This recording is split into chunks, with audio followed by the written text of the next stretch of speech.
Bharat Britain के बीच अपराधी प्रत्यर्पण संधि सफल क्यों नहीं होती? Why is the criminal extradition treaty between India and Britain not successful? कोई भी अपराधी अपने अपराध से दूर भागता है और वो अगर अपराध के नजदीक या आसपास भी हो तो जरूर चाहता है कि उस पे शक न हो या उसका कोई सुराग न मिल जाए।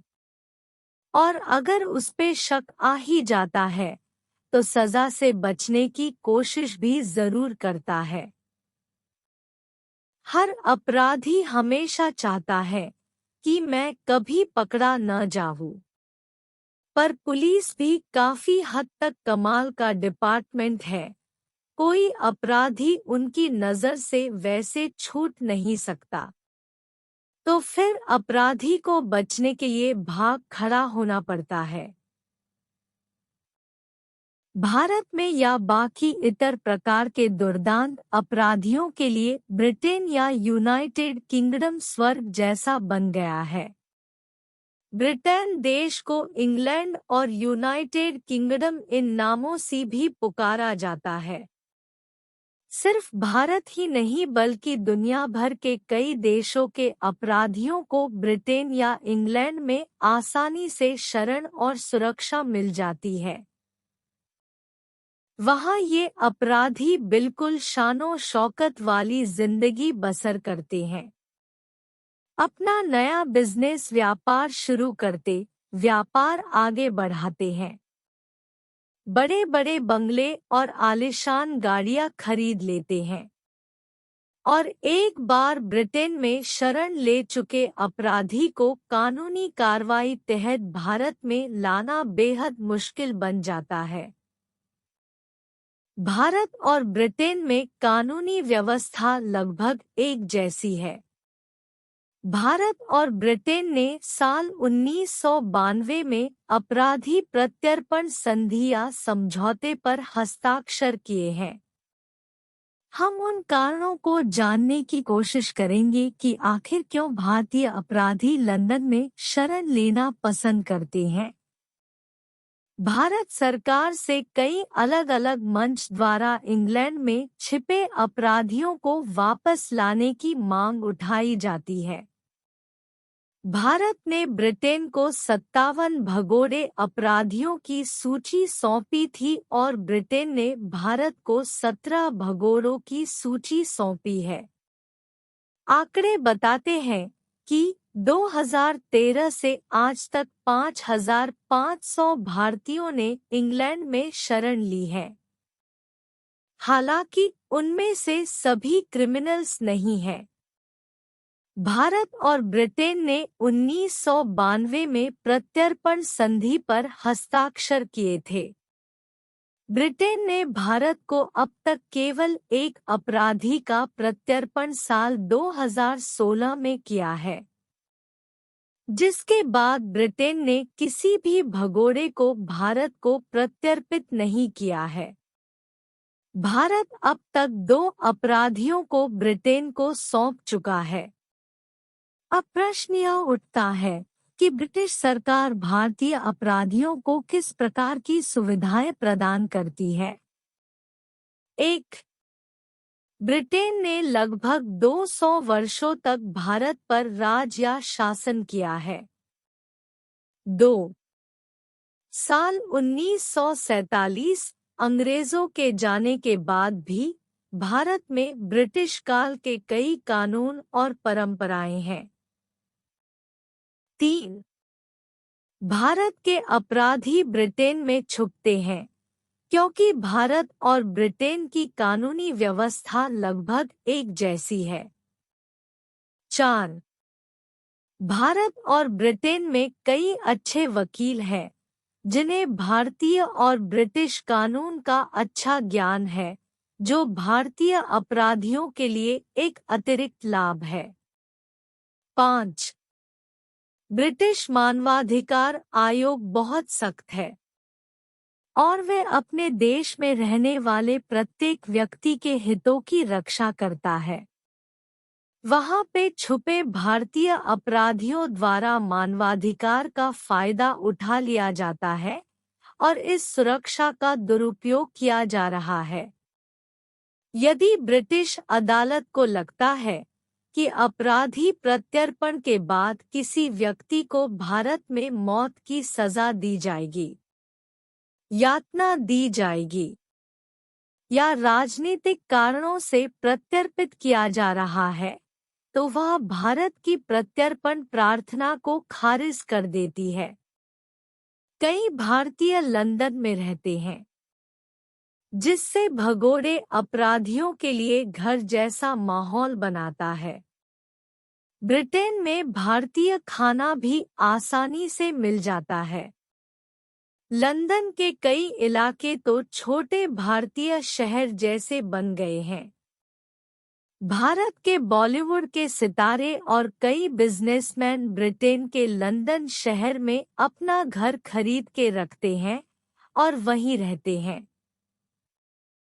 ऐसा नहीं है कि लंदन में केवल भारतीय भगोड़े अपराधी ही छुपते हैं। कई पाकिस्तानी अपराधी भी लंदन में शरण लिए हुए हैं। पाकिस्तान के पूर्व राष्ट्रपति परवेज मुशर्रफ, पूर्व प्रधानमंत्री नवाज शरीफ और उनका परिवार, बेनजीर भुट्टो का परिवार, बिलावल भुट्टो और उनकी बहनें कई सालों से यहाँ रह रहे हैं। ब्रिटेन में अपराधी प्रत्यर्पण की कार्यवाही धीमी है। प्रत्यर्पण के अधिकांश मामलों में मोस्ट वांटेड अपराधी हैं। ब्रिटेन देश बिजनेसमैन और इतर दुर्दांत भगोड़ों अपराधियों के लिए एक आकर्षक ठिकाना इसलिए बन गया है कि वहां पे इनकी बहुत कम, ना के बराबर कानूनी जांच होती है और नया व्यवसाय शुरू करने के लिए वहां पे बहुत ही कम नियम या प्रतिबंध होते हैं। पिछले कुछ वर्षों में ब्रिटेन में धन लगाने वालों पे बहुत ही कम टैक्स लगाया जाता है और 2 नंबर या काले धन वालों का ब्रिटेन पसंदीदा स्थान बन गया है। उनके 2 नंबर के पैसे या काले धन को वैध बनाना या सफेद करना वहां पे आसान सा हो गया है। ब्रिटेन में आसानी से एक नई कंपनी स्थापित की जा सकती है। अक्सर अपराधियों द्वारा अवैध धन को वैध बनाने के लिए फायदा उठाया जाता है। प्रॉपर्टी खरीद बाजार का भी अपराधियों द्वारा उपयोग किया जाने वाला एक अन्य मार्ग है, विशेष रूप से लंदन में।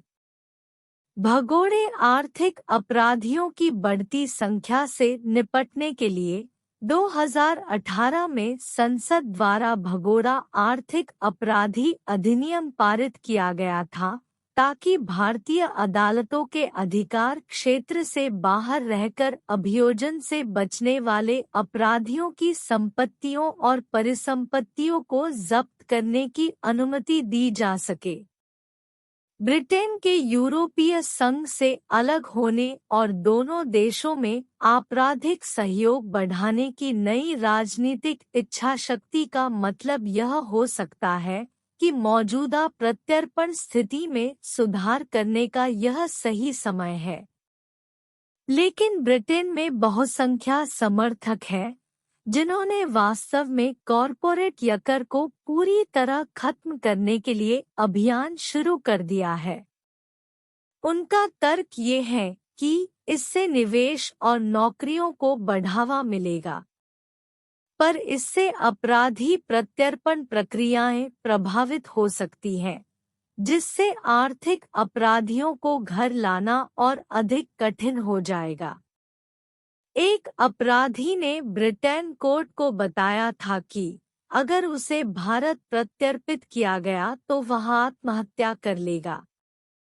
उस दुर्दांत अपराधी के वकील ने ब्रिटेन की अदालत को बताया कि कैसे 2 कैदियों द्वारा उस पर हमला किया गया।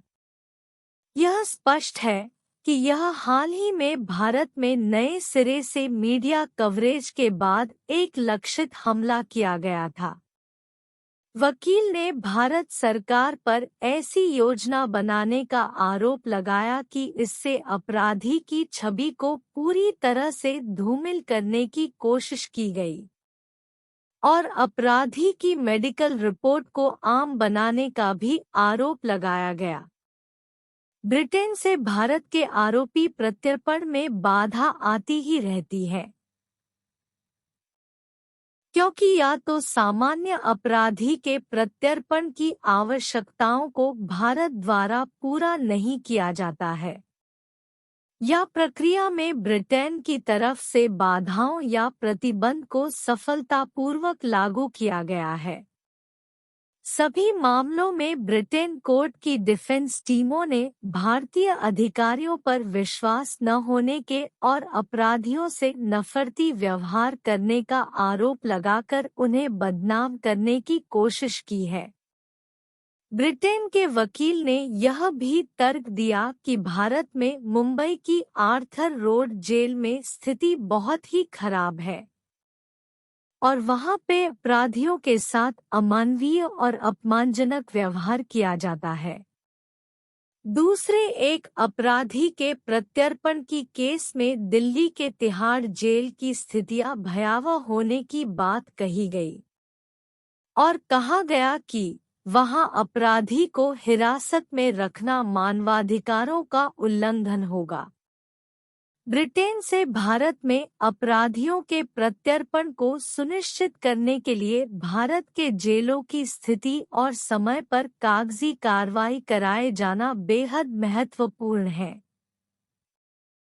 जेल की स्थिति, मानवाधिकार और सबूत प्रथम आवश्यक है।